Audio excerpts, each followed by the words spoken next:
Some projects, you just don't get lucky, but this one just had wind at its back from the beginning. So we feel really lucky to be sitting here today. And Seth Rogen was in that other movie, and of course came over onto this one, and and then the casting kind of just fell into place very quickly. Yeah.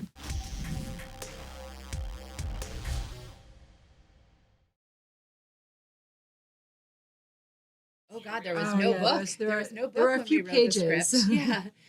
We watched the story unfold in real time, just kind of like slack-jawed, like I think most people who were aware of it. And then very quickly, Hollywood fell in love with the story because it's a classic David and Goliath story. It's fun, it's quirky, it's weird, it's so modern and singular, and also about big things that make it timeless. So there was a frenzy for it, and we were very, very lucky to get a treatment that Ben Mezrich had written for the book that became his work. And really quickly fell in love with the story and got excited about it and came on. And so we kind of joined mid roller coaster ride, if you will, because there was still the congressional hearings were still happening. So much of the long tail of this was still unfurling.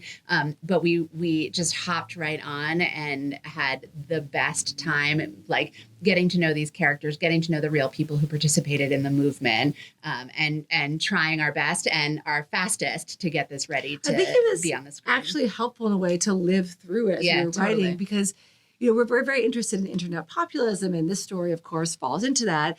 And it's one of the most important forces shaping our society today, but it's also one of the least cinematic things, right? It's just people at a computer typing. So to live through it and see like the deep emotion people felt, people are crying buying GameStop, and it was actually about something much bigger than the stock market, and about feeling small and being able to feel big by being part of something. It was helpful to feel those feelings and then to be able to kind of create it through different techniques with the script. Because obviously, like, our goal was, you don't have to know a thing about the stock market to totally follow, understand, and love this movie, like to go on this ride. So we wanted to get, what matters is the human story. It's what made people join this movement, why they got out, why they got in. And that's the part that's where the movie really lives, much less in the specific fluctuations of the stock or what a call option is.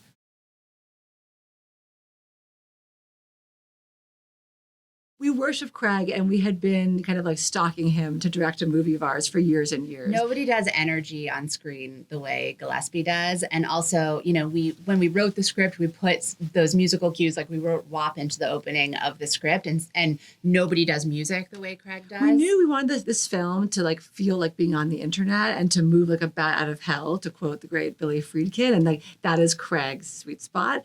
So we were writing a film about the Chippendales. Men murders dance. So we were in Craig's house, like breaking the film with Post-it notes every day.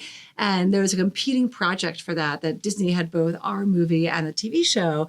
And at the same time, I think we'd written like the fourth draft of this movie. Mm-hmm. And Craig had bought GameStop and lost money on it. And was like, what's that, GameStop script? Yeah. And we were like, please read it. Let's do this. And then it all came together so fast. I mean, some projects, you just don't get lucky, but this one just had wind at its back from the beginning. So we feel really lucky to be sitting here today. And Seth Rogen was in that other movie, and of course came over onto this one. And and then the casting kind of just fell into place very quickly. Yeah.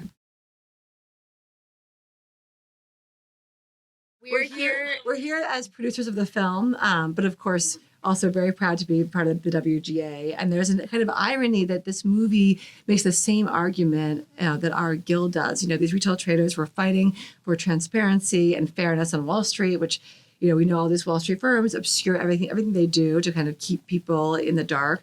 And our guild is fighting for that same kind of transparency so we can have residuals. And we're really We're really proud to be part of the Writers Guild, and the fact that our leaders and along with SAG are making this stand. And we see so much similarity in the things that we're fighting for out on the picket lines to the things that we've shown on the movement that we've shown on screen.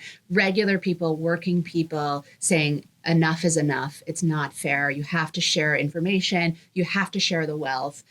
There has to be a better way forward than the path that we're on, because this is I think unfair. it's why this funny story about like GameStop, a video game store at the mall, is resonating with people. It's actually about something much bigger, and this sense of injustice and income inequality, which has been, becoming a greater and greater issue over the last 30 years.